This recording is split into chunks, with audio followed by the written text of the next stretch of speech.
the Sean special on Friday, I was killing myself at it. It was just fantastic. The basketball stuff. Aye. No, I never knew you had such a burgeoning career. Well, I mean, it was cut short, obviously, but At the age of 5. That's for another story. Oh no, this was at high. She was at high school. That's for another day. That. One Tree Hill is based on Sean's exploits at high school basketball. Wasn't there loads of loads of abuse on set in One Tree Hill? I don't know, but there was at St Mungo's. Say that. Sorry I don't speak moron as well as you, but let me try. What the hell is supposed to do, you moron? It's a moron. That's not against the law. Gun! You fucking moron! Stuff like Batman. Because he is Batman, you moron. What are you, a fucking moron? Ah! You moron. Drop dead. Moron. Whoa! Up here, you morons. Stepping morons like yourself. Me down, you moron! Hey, moron! Oh, the One Tree Hill stuff documented. I think the guy that made it was an absolute beast. What's One Tree Hill? What's that? Like a kind of teen comedy thing like the OC or something like that. Aye, but One Tree Hill went a lot longer though. High school basketball team. Oh, so it was, aye. Based on Sean's life. Aye. Not getting diddled. Aye, it's just the usual shite, Ken. All the lassies are like hot as anything, and they're obviously just all employed just so he could fucking diddle them, as you said. Fucking diddlers, eh? I know. We're a minute right, eh? We're a minute in, and we've already went into a sexual conversation, guys. This is becoming a running theme when we're recording episodes. The Morons review movies. I think we need a sidecast to talk about movies. Tell you what, this film was a hard wank, to be fair. Like, fuck me. That's actually an extract of a conversation that we had with a previous Moron appearance that I had with a similar conversation line. But let's address the movie that we are talking about this week. Welcome into another episode of Morons Review Movies. We have got the honorary sixth moron, Mr. Dubs, joining us once again. He always cherry picks the movies that he likes to watch. He'll not watch any of the shit films that we've got upcoming. We will catch him one day to watch an absolute belter, so hopefully we can get his thoughts on a shitter. Dubs, welcome back. Nice to have you again. Thanks. To be fair, a couple of times when you've watched like terrible things, I've listened back to those podcasts. Like, so one time something, you'll pick something and I know it's going to be shit and I will watch that one. Do you know what I mean? Well, the shit movie's not getting discussed until next week, and it's usually Burnsy that picks them anyway, so just keep an eye on Burnsy's. Based on this anyway. Who picked The Road then? No, me anyway, that's for sure. This is a Daniel pick every day of the week. This week's selection is The Road, which was selected by me. Oh, never knew that. This was in my scene movie. I watched this years and years and years ago, and just remember it being like obviously an incredibly depressing movie. It's a movie that's in a dangerous post-apocalyptic world. An alien father defends his son as they slowly travel to the sea. I couldn't actually remember what happens in it because obviously not much does happen in it. But it's just really, really dark and it's really sad and it's very depressing. So I know it's not the most cheerful film for us to watch, guys, but I really, really enjoy it. I think it's a movie that gets you sucked into the relationship between the father and his son, and watching the father go from being optimistic to overly scared, panicked, nervous to any little sound or action that he hears is mad to see the depression spike like crazy. The scene where they find the little haven with all the food in it and they get dead excited about it, and that one little noise that triggers him to think, fuck this, we need to move because he's panicking about his son's probably one of the strongest scenes in the whole film. I would say the one where Kyle, obviously you know how you're saying about like he's quite optimistic at the start, but he's still he's kind of like gearing his son up for what's to come. You know, there's like a scene where he's showing him how to commit suicide. Like that's fairly early on, Like, so, but he is optimistic at the start. You're right about that. Sorry for. I was going to add there, Kel, is that when you said about a scene that you sort of remember most of it, for me it was the one where he's like ready to shoot his son in the head. Like that was just like put me by pure shock. That was that when they were like in the house. Aye. And it was also obviously they go down into the cellar thinking they're going to find like supplies, and it's just like folk with like missing limbs and all that. And oh, what a scene, by the way. Like, that was disgusting. Before we move on to that, like, you've read the book, haven't you, Dubs? A long time ago, man. You know what? You see, another film that I didn't actually enjoy the book and then enjoyed the film a lot more was Filth, the Irvin Welsh book. I thought that film was really, really good. I've only seen it once, but compared to the book, I really didn't enjoy the book. I didn't actually enjoy The Road that much because I think just because it is such a hard read. I don't know if maybe just the visuals help a wee bit with this, but I enjoyed the movie a lot more than the book. I do think this is one of those examples where the movie definitely at least does justice to the book. I enjoyed the book, but it's a good representation.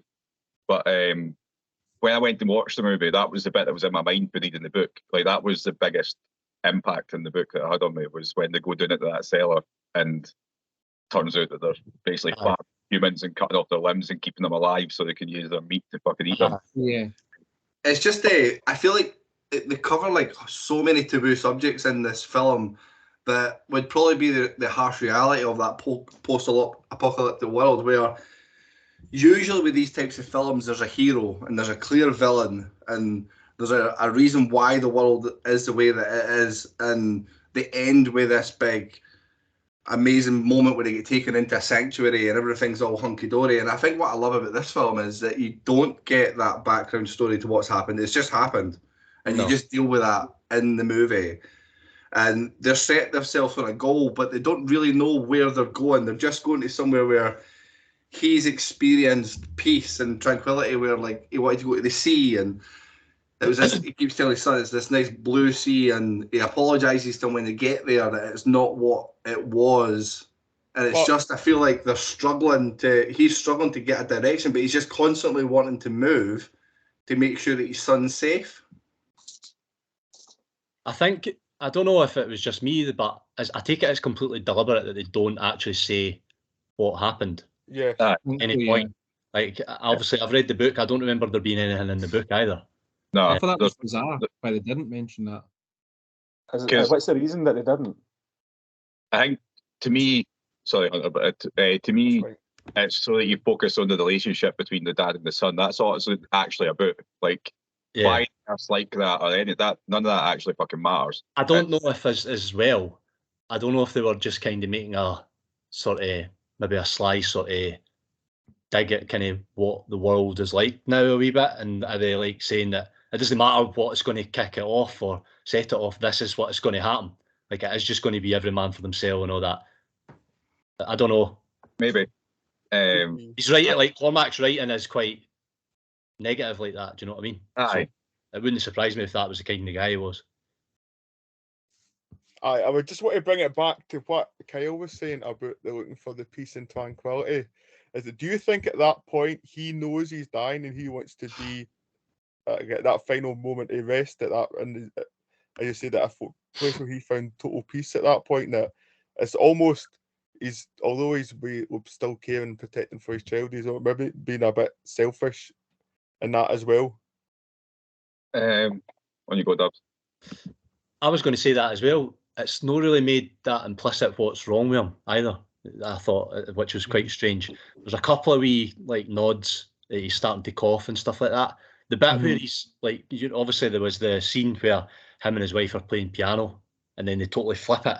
And then at one point he's like next to the piano, and it's hard to tell at that point whether he's just really upset or if he's genuinely like fucked, like dying, basically.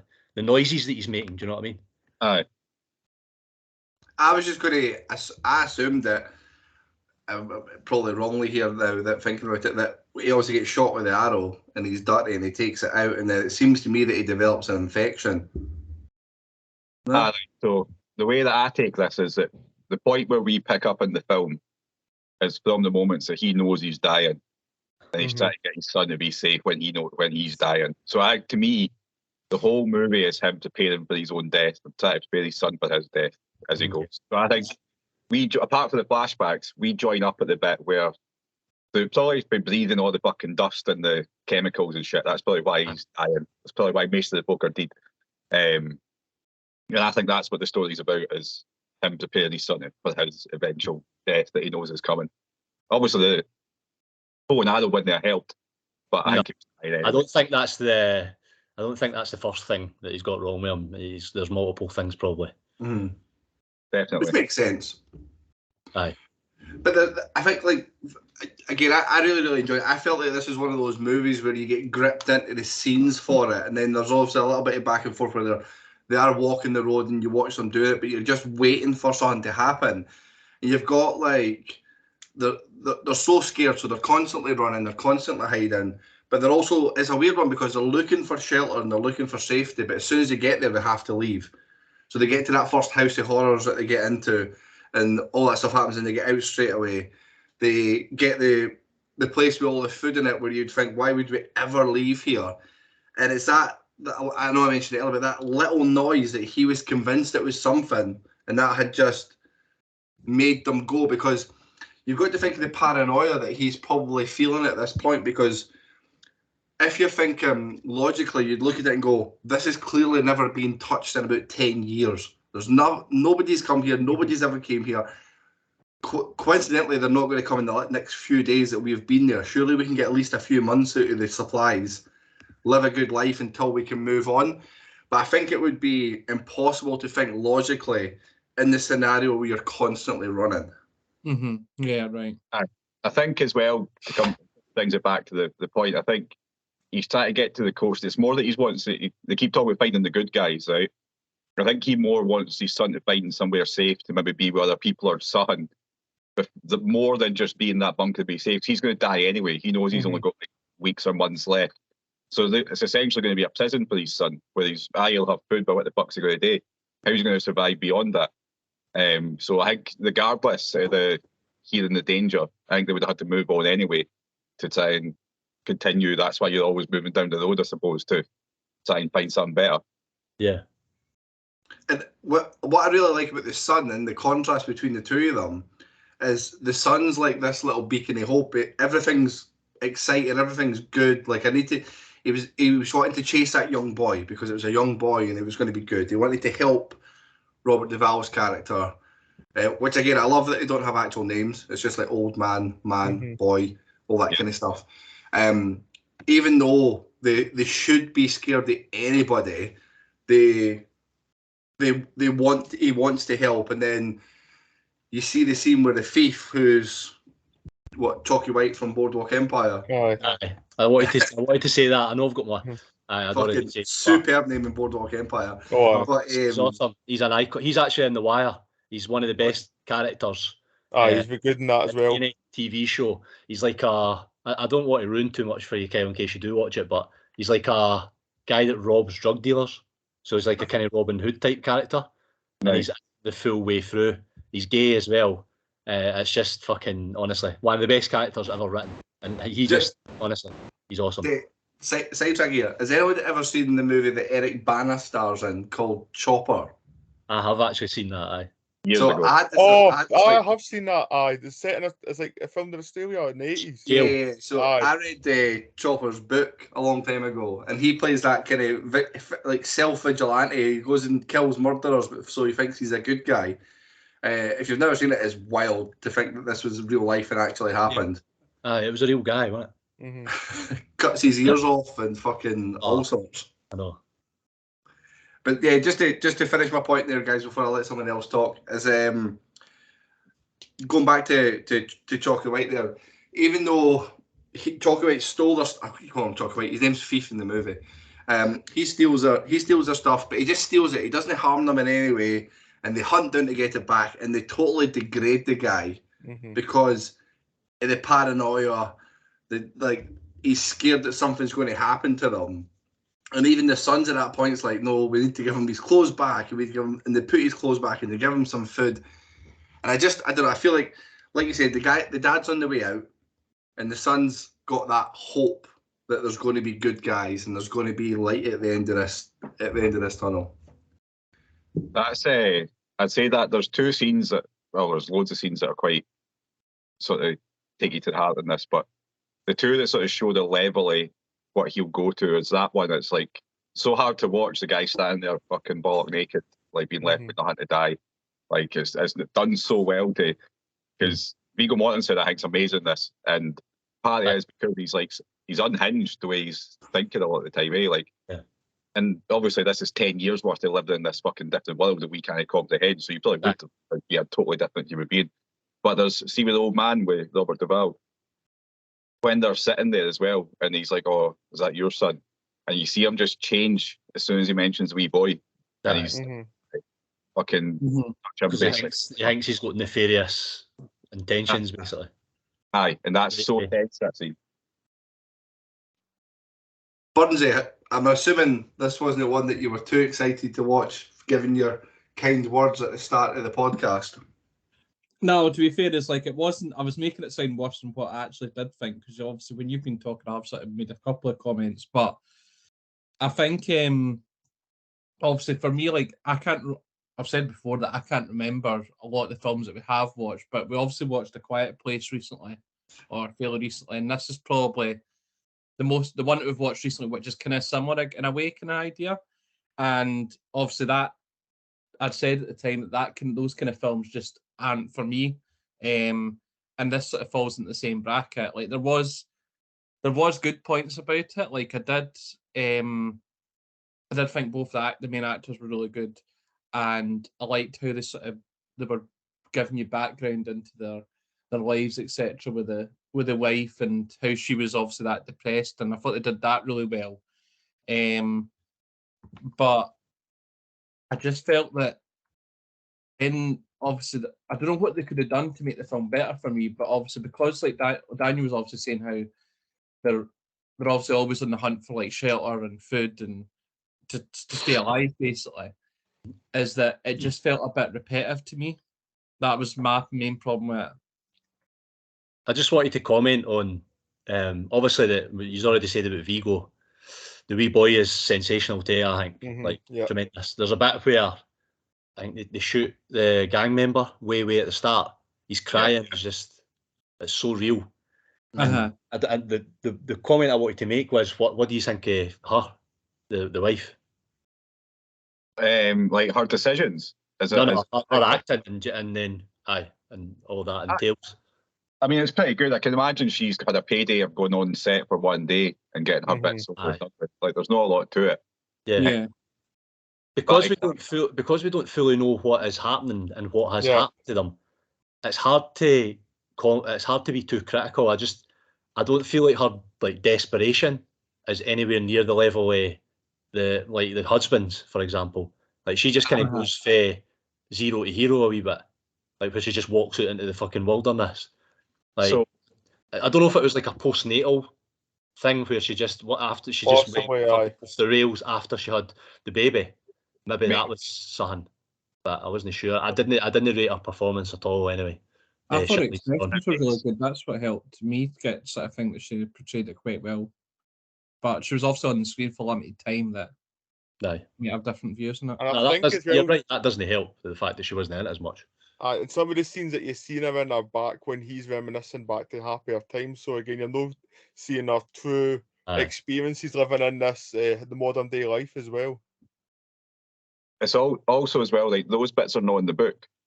So it's funny you should say that, because I didn't remember that being in the book either. It seems like Hollywood fucking what's the word, like creative license, if you want to call it that. That's exactly it. And I think it is for people like, this isn't offensive, Burns, but for folk like you that maybe need that little bit of extra in the background. And they've layered that in to maybe make it a less of a monotonous film. And I'm still sitting here saying how fucking hard a watch it was. It had no effect basically at all. But it did help, like Daniel says. I think if it didn't have those parts, then I would have been more thinking. Because I've said before that for me, I can't remember what film we watched. It was one where I think it was me and Sean that scored it quite low, and we got berated for it. It was ages ago now, and like it was just one where I want to watch a film to sort of be excited and like a good, like I don't like watching sort of depressing films kind of thing, which obviously some people do enjoy watching depressing films. Whereas me, it's not the kind of the thing that I would sit down and watch a film for, probably because I don't watch loads and loads of films. Whereas, for instance, Kel, you've said like sometimes you'll watch 5 films a week and none of them are even our films. You know what I mean? Whereas I'm sort of sitting down to watch the films that we choose and actually at. Well, I suppose that's probably the beauty of what we do, because we have got so many contrasting opinions of movies and movies that we like to watch. I don't think this would be one you would ever go and watch, Burnsy. And I'd imagine maybe Sean, you'll come into that same category. And the movie that we're recording next week, Burnsy, I'm fucking guarantee most of us wouldn't be chomping at a bit to switch that on, but we get to go and experience different movies and have our thoughts on it. Just to jump back into the woman, the character, I just feel like for me the woman and the man were so contrasting to what they wanted the rest of their future to be. She was, and probably that postnatal thing that you were saying there, Dubs, as well as being really selfish in the fact that she was struggling, so she was taking her road out rather than thinking about the road that is her son and her man. And is it the wrong thing? Obviously, we'll never know. But she made her decision to get out early and left them up to deal with it, which I think was pretty shitty, because I feel like the man was really selfless in the fact that he wanted to make sure his son was looked after and he got whatever future is ahead of him. Or is he the selfish one? Right, I keep them alive in this fucking terrible world where there's a high chance. I suppose that's probably the big question for the whole movie, though, is if we were in that scenario, and some of us have got kids, what would our resolution be? Bullets to the head all down, man. Like, fuck that. You can see, obviously, even for the parents, is that the fact the woman's like, I can't love you, and the guy's obviously trying his best. You can see even with them, there's a bit of disagreement over what they think is best. So, like, that just the point perfectly that people are going to have disagreeing points, I would say. I think that was the kind of the point that I was making, that I think if unless something truly awful has happened to her, or has, like, because of her depression or whatever, I just don't see why, like, if you had children, you wouldn't go to those lengths to defend them, keep them safe. That's the point I was trying to make. That's how I felt throughout the movie, that I would feel that same way. I certainly wouldn't be as successful as defending my child as what Vigo is. Like, but that's the point I'm trying to make, that I just didn't feel like her. It was either the performance or whoever decided to come up with that idea to put her in it. It just wasn't. It didn't feel like it was enough for me. Like, those scenes being in it at all take a couple of wee points away for this for me. So, like, I'm not revealing too much about my score, but when it came to that, these are what take away for the. And 100%, I think just because of her performance, which I just didn't think is that great.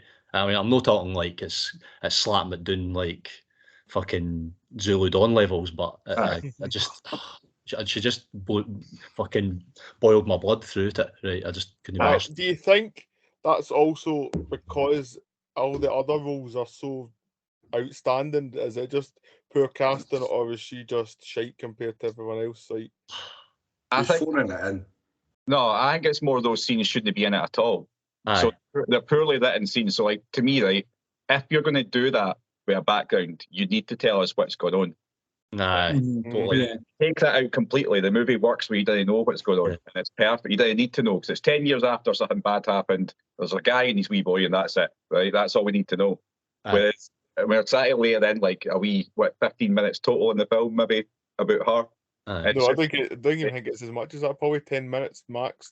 We basically, like, who's the most fucking bit of eye candy that we can find to slot into this. Aye. Like, even Vigo, like, obviously he's a good looking guy, but the bits where you actually see him normal, it's far outweighed by the fact he's just a haggard fucking, like, hobo type guy throughout. Do you know what I mean? So he gees himself out. And I just feel like with her it just goes for she looks normal, and then I'm going for a walk, see you later. Like, well, listen, speaking of haggard hobos, let's bring Sean in to get his thoughts. You're so predictable. I knew you were going to say that. I think you were going to say, speaking of eye candy, It was laid up there, Sean. It was laid up for you to dunk. Nah, my dunking days are gone, unfortunately. I'm in the same kind of camp as Bunzy here. I didn't really find it that interesting. I find what I find more interesting is you kind of talking about how he's enjoyed like the father son kind of combination, and like, is that not how any dad would be in that position? Is that not how any son would be in that position? So what's interesting about it? Yeah. Like, to me, I just found it quite bland, and like it just felt repetitive. They were moving from one place to another. I understand, obviously, it's kind of post-apocalyptic world, whatever it is that's going on. Mm-hmm. So you're never really going to be in the one place, especially when there's these guys cutting about who are basically like eat you. But I never really found it that special. Like, that's a typical father-son relationship in that situation, I would imagine. I don't really see what separates that from any other normal kind of father and son in any kind of film like this. I just found it quite repetitive and boring, if I'm honest. I'm sorry to bring because you seem to quite like it, but I don't know, I just found it quite well, it's obviously dark and dull and stuff. It wouldn't work if it was fucking all sunshine and flowers and that, but I just found it really kind of dull, and like there never really felt like a purpose to it, which I suppose is the point, because in that world there never really is a purpose. But like, yeah, and like what I find interesting as well is obviously like he was going to shoot his son to stop those guys coming and eating him, but then like he's saying like he's trying to prepare his son for death and stuff like that. So like, why would you want to leave your son behind in a world like that on the off chance that he might bump into somebody who can kind of take him under her wing and look after him and all that? I don't really understand that. Like, why would you take that chance if you knew you were dying? That doesn't really make much sense to me. Do you know what I mean? You've kind of answered your own question, Sean. Like, obviously, when you've got that responsibility, it's just like, basically, that's my only focus is making sure he's going to be all right, even though I'm up shit creek. The logic sort of goes out it, you would think, in that situation. One thing I think in that a world like that, there's no logic. You've just got to survive day to day. One thing I did think about it, and I don't know how you thought about this, but the wee boy, like, maybe it's just a commentary on like children are just like so pure and all that, and they're unimpressionable. But I don't his kind of sympathy and empathy for like everybody that he comes into contact with. If all he's had basically to teach him the ways of the world and all that is his father's just basically, it's us against the world. Why is he so empathetic towards everybody? That's one thing I wanted to ask. I think that's another interesting thing. I know Sean Hinkler's not interested about this, but it's another is the sort of nature versus nurture debate is sort of played out on screen, right? Because in terms of his environment, he should be a fucking stone cold killer weed guy that's fucking feral, right? Yeah. But some folk intrinsically are just good people, I think. And that's where, and I think it's meant to represent in this world where everyone they come across is a fucking cannibal or like try to kill each other or all this sort of shit. By the end, they do find there are other good people. They're just fucking few and far between. So even in the environment that they're in, there will still be some folk that are essentially good. Yeah.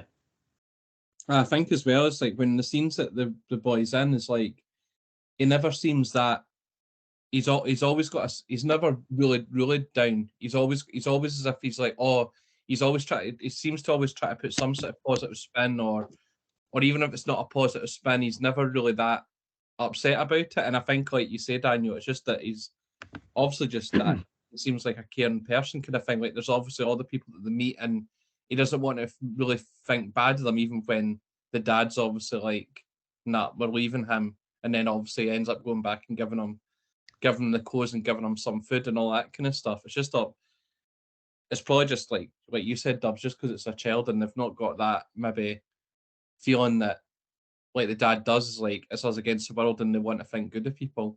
Yeah, that's the thing. Is it like a social commentary where they're making this point that they always say about people that you're not born like with hatred, you're not born with racism or anything like that? And are they trying to make that point, amongst other points that they're trying to make, that kids are just this thing that can't be like corrupted in a way? But when basically all he's had is like corruption basically in his upbringing, really, if you think about it. Yeah.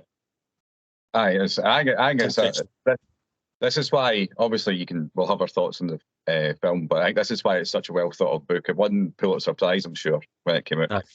And I just think 'cause it's got so many layers and little different things you can interpret from what is essentially a book with 0 characters in it. It's like a man and a boy and an old man and a thief, and that's it. Do you know what I mean?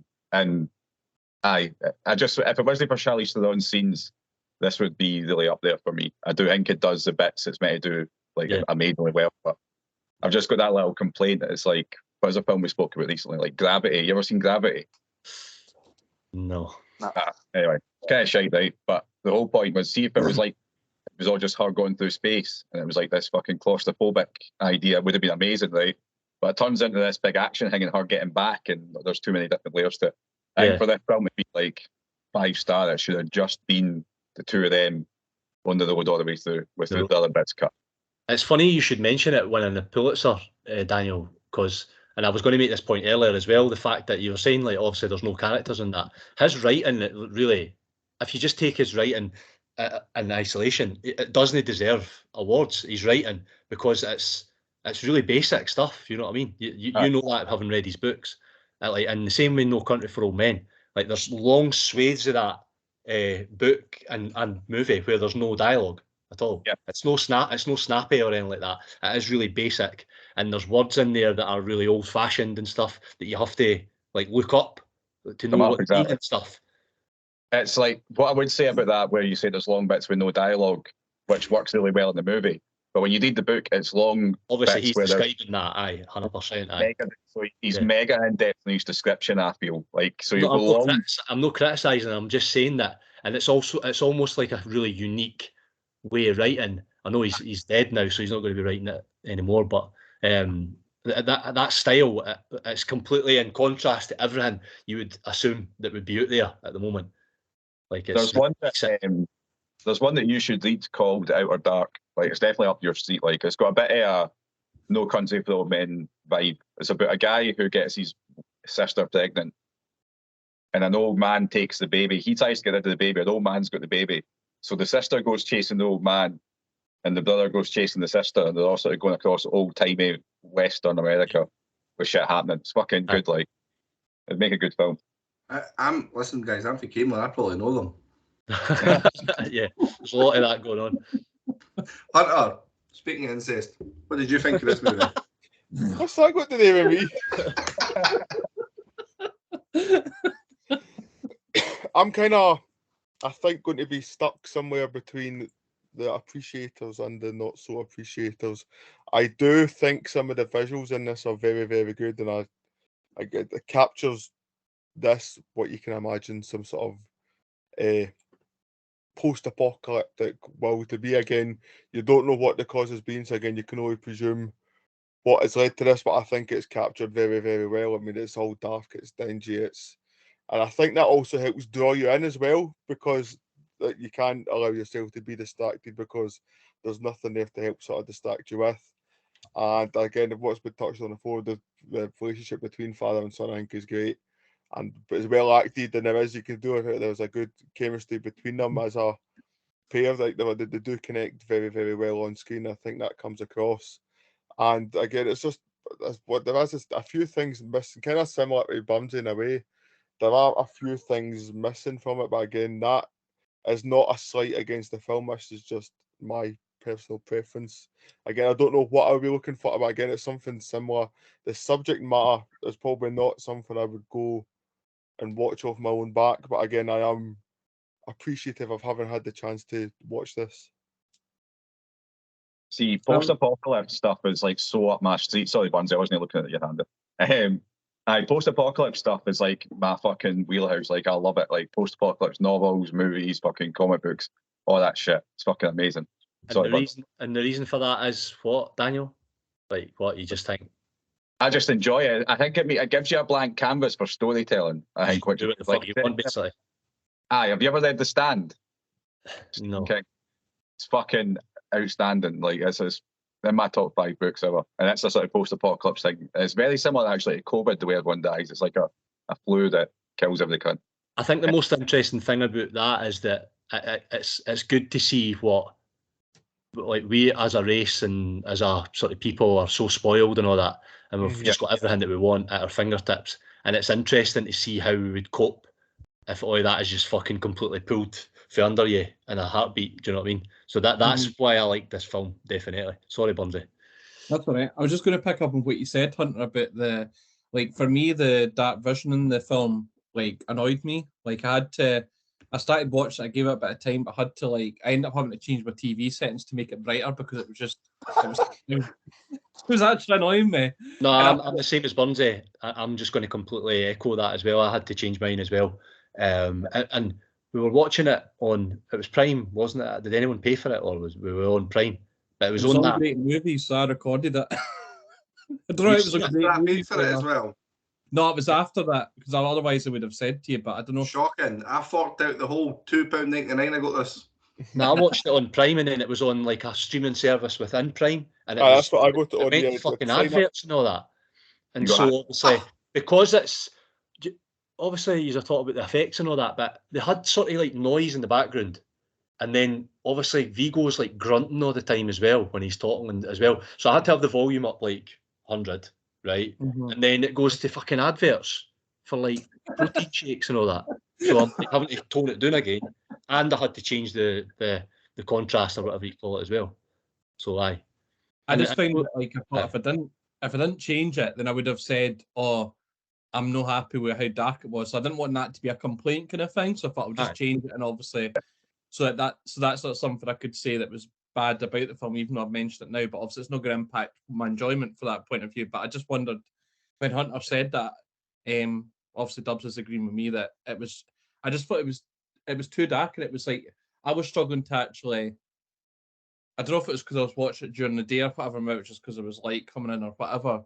Is that I couldn't even. Sometimes I was struggling to actually see what was happening in the background because obviously it was that dark. You could sort of see the main things that were on the screen, but other things that were in the background you couldn't pick up as easy.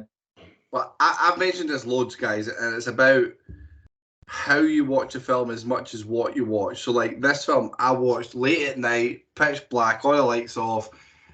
Never had the PlayStation on for this one, and I had absolute no issue with the brightness or the colours on the screen, but I do think that does play a big part into my enjoyment for movies, is the experience watching it as well as the movie. Because there's many movies I've shat all over that I watched during the day in a rush whilst I was working the night before we recorded that I need to go back and rewatch because it probably would score it better. And I'm going to put No Country for Old Men still in that pocket of ones I should go back and rewatch, give it the full experience to see if I do enjoy it a second time round. Kyle, I was just going to say that I did do all those things that you're talking about, like curtains shut and fucking sitting like actual darkness watching it, and I still had massive issues with it. And I wanted to touch on something that Hunter said, and what I don't know what you all had thought about this, but I thought the special effects were dreadful as well. I didn't really notice any special effects, to be honest. What kind Like, of stuff? I mean, I the same. I really like the visual effects, but the special effects, there wasn't like action scenes. There wasn't like. Right. Well, maybe I'm using the incorrect terminology, but what I mean is like. So if any, so the other night I watched Wizard of Oz. Have any of you watched Wizard of Oz before? Yeah. Mm-hmm. You can see the strings and all that. I wasn't even going to comment on that. See the bit where they're going to the Emerald City? Like, obviously they're just walking towards like a green screen or whatever they had at that point, or it would have just been a big picture basically back then. Aye. The special effect, or whatever you want to call it, in the road, that in 2009 it wasn't any better. Like, there was a bit where they were walking over a bridge, I think it was, and it was so clear that it was just a big screen that they're walking towards. Aye. I thought that anyway. Again, it didn't like completely ruin the film for me, but I just thought, how can it be like fucking 87 years later or however long it is, and it's still no like anything much better. Maybe this is only exposed by turning the brightness light up on your telly. I was going to think that. No. You've rumbled Hollywood where you just turn the contrast up and that's it. Well, exactly. You just answered your own question, but I thought there was a couple of bits where whatever you want to call it, the effects, it was like they're walking towards a big painting. I didn't notice, to be honest, but I will pay attention next time. But I wasn't really looking about that much, to be honest. I was more concentrating on the characters, I suppose. But it was a bit where there was just nothing going on, and I noticed that. I do normally notice stuff like that. Normally stuff like that would piss me off, but it couldn't have been glaring enough for me to... It's more a comment on not just this movie, but movies in general. I don't see how they can have bad visuals or anything like that in this day and age. I know this for movies 14 years old. So the reason being that you'll never beat practical effects with visual effects, right? So back then they used to have to make all the fucking shit, like out of stuff. So it was like there was stuff there. The vast majority of it was like handmade props, which was a huge industry. Whereas now it's just a big green screen, and they've got to try and give it. So you can't really ever get depth because humans are too smart to. You can tell the difference. We spoke about this in the podcast when we were talking about Alien. So the reason Alien's so good is because there's an actual thing there. Like they made a big prosthetic fucking alien. Yeah. But when you're acting against a green screen, the threat, your brain doesn't register the threat the same way. You can tell it's a screen. Similar to Jaws, I think. They tried to do a lot of sort of fancy stuff with Jaws. And then what they did was like sort of cut it all back and stripped it all back and had like music instead to add the suspense. And then you just seen the shark for brief spells. And that was the genius of the movie. Yeah, and the shark was a physical thing, that big mechanical shark, which again makes a difference. Instead of if it was a big CGI shark, it would never be scary in the slightest. So you can always tell. Movies like now, and you're like, well, why? How do you not realise why the films that you're basically ripping off worked? How do you not know that? You've got odd people that still try and do it. Like Guillermo del Toro is still like a big advocate of having real life fucking staging and props and all that, which makes your movie look better. Yeah. Obviously, he'll use little bits of CGI, but mostly he wants to have live action stuff. Whereas I think most studios now want to put all the money on graphics and just having visual effects teams. And most of the movie is done, and then they spend 12 months with loads of guys on computers getting worked like slaves trying to make it look good. Aye. Well, guys, I was just wanting to bring up one more thing that I read, and it's going to be in Hunter's trivia. And Hunter, I do apologise, I'm going to steal a section of your trivia here, which at least one person does every single week, so you are used to it by now. Just to the book guys that have read the book. So for me, obviously, the scene when they're in the house and you see all the half-eaten people, which is probably a horrible way to put it, it's quite shocking, right?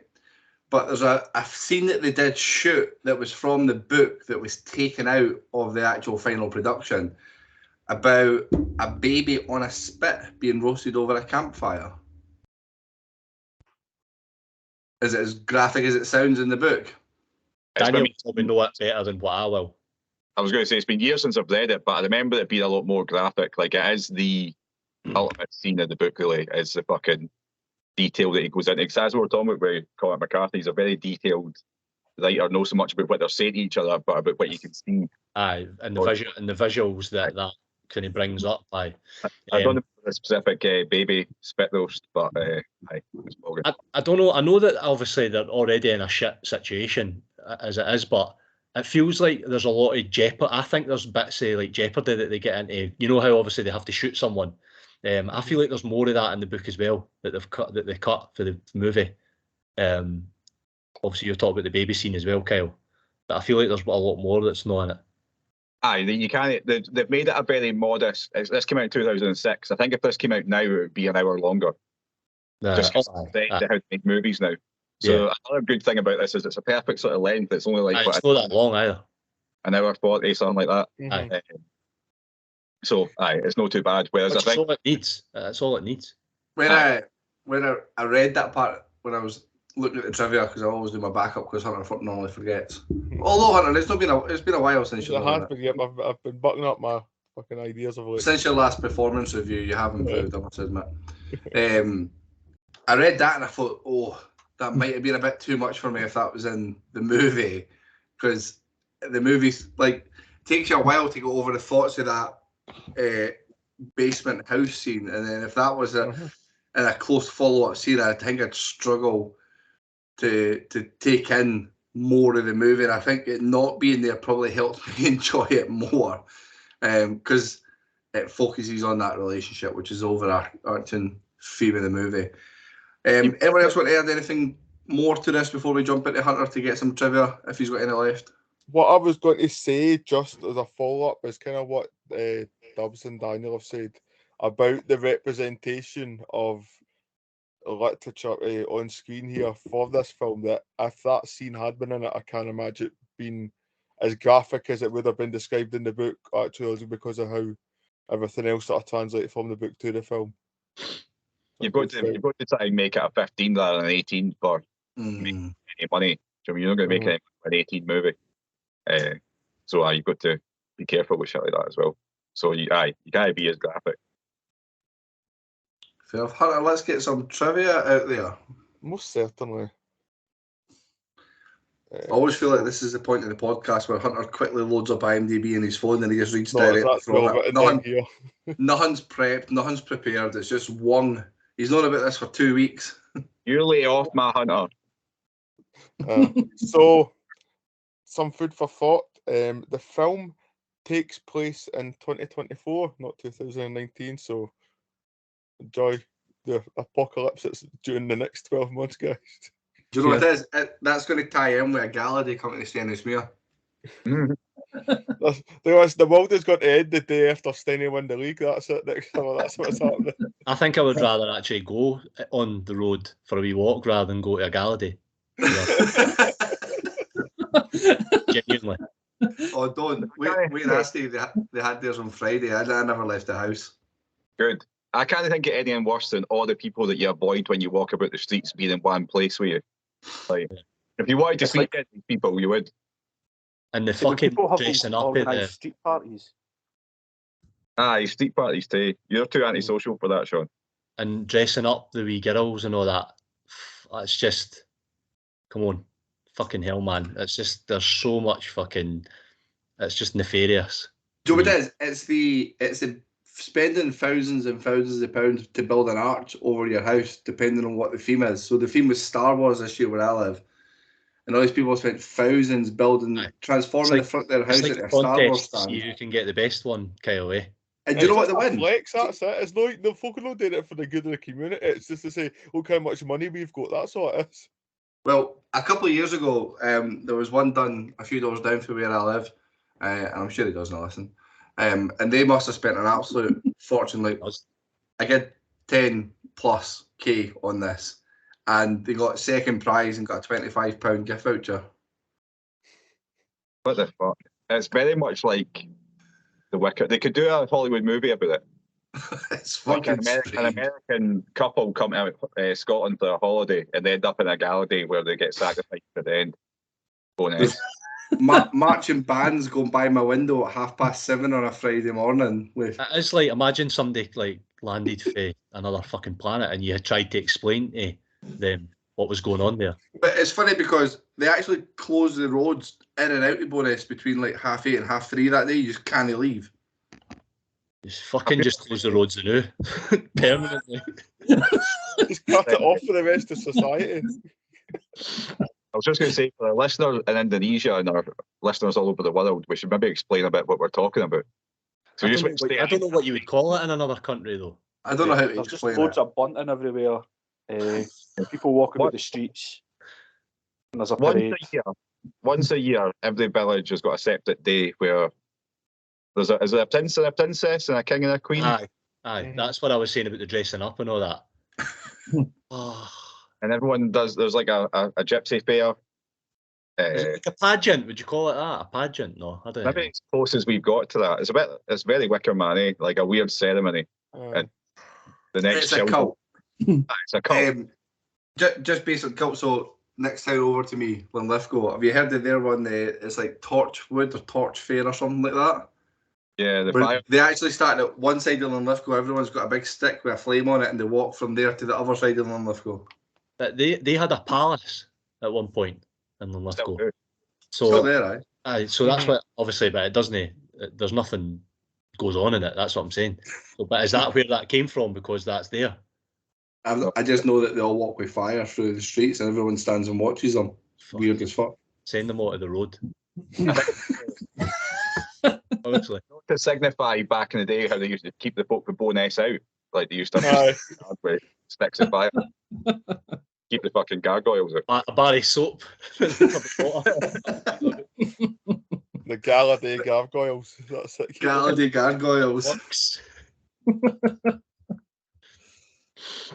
Oh, before trivia, we forgot to mention another smashing big Bobby to add to the list.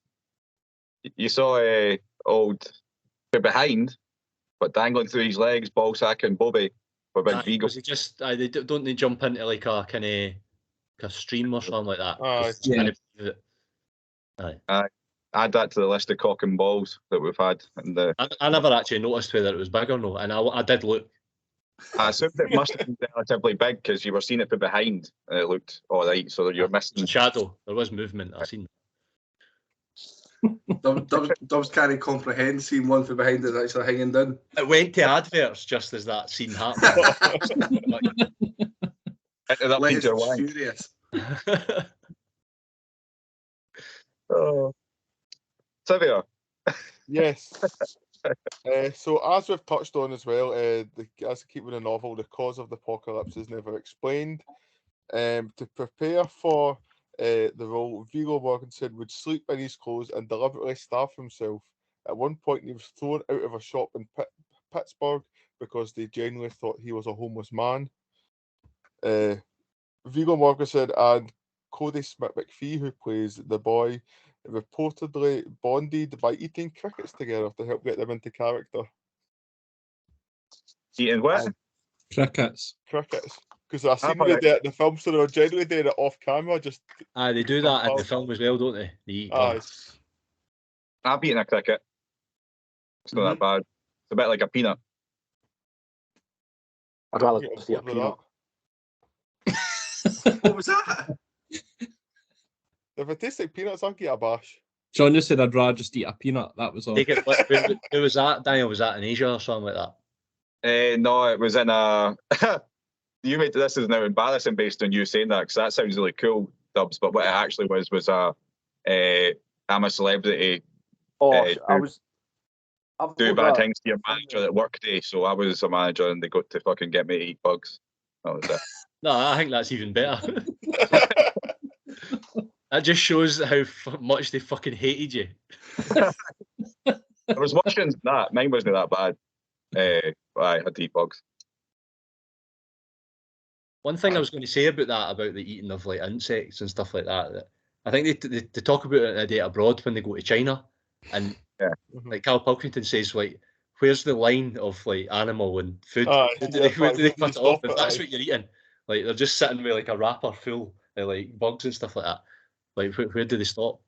When I went to Thailand, it was weird. Just going like walking down a street and there was like loads of folk all like on the street carrying around dead fried bugs and that, and then for whatever reason I bought a scorpion off of this wee random guy that was just walking about with sticks of scorpion, and me it was like crunchy ash. It was horrid. It was just nothing. There was nothing to it at all. But I could probably paid this guy a couple of quid to eat a scorpion that he's probably found in the ground and just fried to death. Well, I read a thing that in the next, like, quite soon, 20 years or so, they're going to start, a big percentage of our flour is going to be made out of bugs, because it's a lot more efficient for the planet just to crush up bugs and use that for baking cakes and whatever, and nobody would notice the difference. Like, it's fucking bugs. I mean, look at we're eating horse meat for fucking years, and the eyelid was baked. Exactly. We eat fucking delicious. Mussels, we eat fucking... Prawn's just a fucking bug that lives underwater. Like, yeah. Mm-hmm. I mean, yeah. It's how you're conditioned, really, isn't it? That's all it is. And I don't know if in those countries they've just got a more like an open mind, and it's just like waste not, want not. We're no fucking nothing's off limits. I don't know. Yeah, absolutely anything. But then at the same time, it's just what you've got available in your surroundings, I suppose. Like, I read a thing that like us Western white people smell like cheese to like Japanese people in Japan, because they didn't have really any dairy in their diet at all. And we eat it that much, it's like seeping out our pores. Aye, like that's what we actually smell like is cheese and fucking in this. Smelly, mouldy guys. Hunter, sorry, we're interrupting your trivia. You've spent the last 15 minutes also, trying to tell us trivia. I smell like cheese as well, which doesn't help. How much cheese is too much cheese? Yeah, I know. Are we talking as like a nice red Leicester, or are we going full camembert here? Somewhere in between. Oh. One final point of trivia I'm going to have here is that half of the crew members for the shoot in New Orleans were actually survivors of Hurricane Katrina. I was just going to say that. As soon as you said New Orleans, I was going to say it was after Katrina, and they just thought, let's just fucking film this here. That's where the fucking... It's as close as you'll get to a fucking post-apocalyptic world. Yep. I thought you meant that all the folk that had the amputees were for the hurricane. Just fished off the top of a roof, are you, Dave? But didn't fucking hell. I don't know. Obviously, I wasn't really engaged in politics as much like back then. But didn't Bush just no date anything for the first few days after that? TV show called Semi, I think TREME. It's on Sky Atlantic dubs. It's made by you'll like it. You're up your street. It's all about that, like the aftermath, and John Goodman's in it. There's a really good cast. It's good. It's like a dramatization. You mean? Aye, it's excellent. It's just all about different cultures in the aftermath of the hurricane in New Orleans. If that was because New Orleans is known for being predominantly black, isn't it? Mm-hmm. So there's a large sort of poor black community. You can imagine if that was rich fucking white folk, they'd be sending the army in and everything. Exactly. That's what they talk about. They talk about all that sort of shit, being left behind and all that. It's good. Well, us Morons are not qualified enough for the politics world, Dubs. You can take that to a separate podcast. I'm gonna have, You don't need to be qualified to say fuck Bush. That's just fucking... We should take that into the Daily Dubs episodes. I think fuck Bush should be the name of the podcast. You don't need to be qualified to say fuck Bush. Hunter, any more trivia? Nope, I'm out. You're out. Okay, I think it's time to score this movie then, and I think we will have a big gulf in the actual scoring of it, based on the comments of some. I'll kick it off, guys. I'm going to give it a 4.5. Oh, and the reasoning, Kyle? I know you've covered a lot of it. Fucking spoke loads about it earlier. I don't really see much wrong with it. I'm not overly critical of the scenes that include the woman in it. I get it. I've not read the book. I think if I read the book, I maybe have a different feeling on it. Not much really goes wrong in the movie that I feel like I would improve. If anything, I know it was mentioned about the perfect length of it. I wouldn't have minded it being a bit longer, but enjoyed it. It's just one of those things that just doesn't fucking happen nowadays. You get films like an hour and 40 minutes. They just put the fucking arse out of it. Mm-hmm. Me and Bunzy went to see the Elvis movie and it was 3 hours long. Mm-hmm. There's just no way it was needing to be that long. I don't know if it was an homage to how long he spent on the toilet before he died. But it was just way too long, man. And the fact that they'd done that genre, with Elton John and Queen to death, as well. Recently, it was just And I think even with that Elvis film, it's more a film about fucking Tom Hanks's character than it is about actual Elvis Presley too. Aye. I mean, he was a massive part of his life, and I don't think that's actually out there and known enough. So I kind of knew about that, and I found that interesting. But fucking 3 hours, fuck off. Well, listen, we're having to repick our seen and unseen movies soon enough, and I've been touting one for the last couple of years that we should watch. It's just nearly hitting the 4-hour bracket, so we might need to brace ourselves for that episode. Sean, let's come to you for your score. I'm going to give it a 2. A 2? A 2, yep. Fuck's sake. I think that's him being generous too. I just didn't really enjoy it that much. I didn't. No. Let's plaster the misery off with more shit scoring. We'll come to Burnsy. I'm following Sean on R2, please. Oh, fucking hell, man.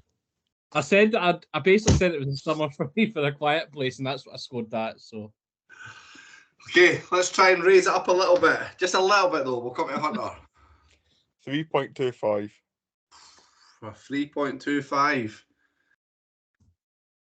Dubs? I'm going to go 4 out of 5. I thought it was a great movie.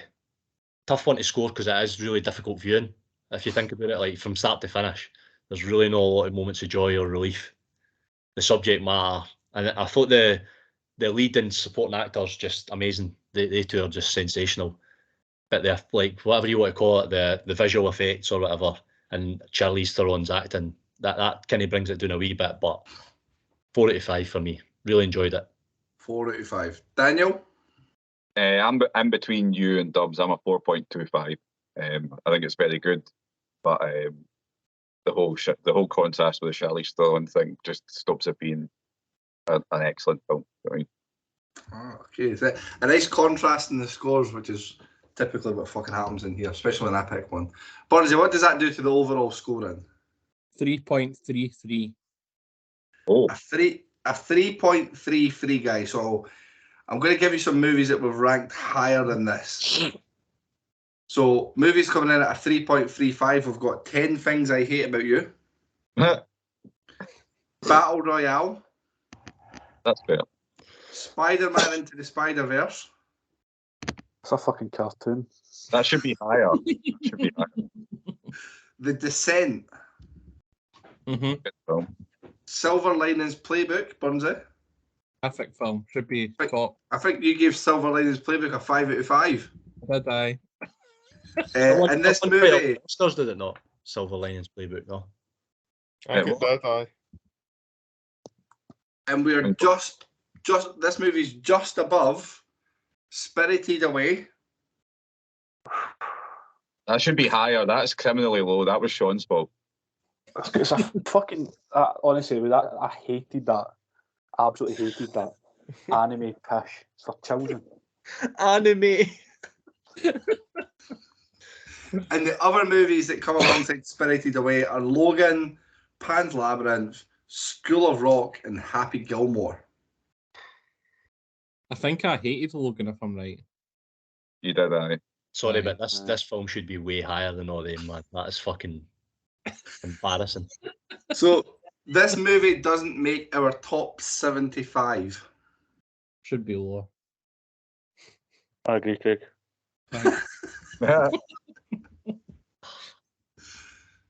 I feel it's triggered me. I mean, that is what it is. I expected exactly how the split was going to go. I thought Hunter in the middle. I thought those two shite and everyone else kind of high. That was exactly how I saw it. I never had any preconceived notions.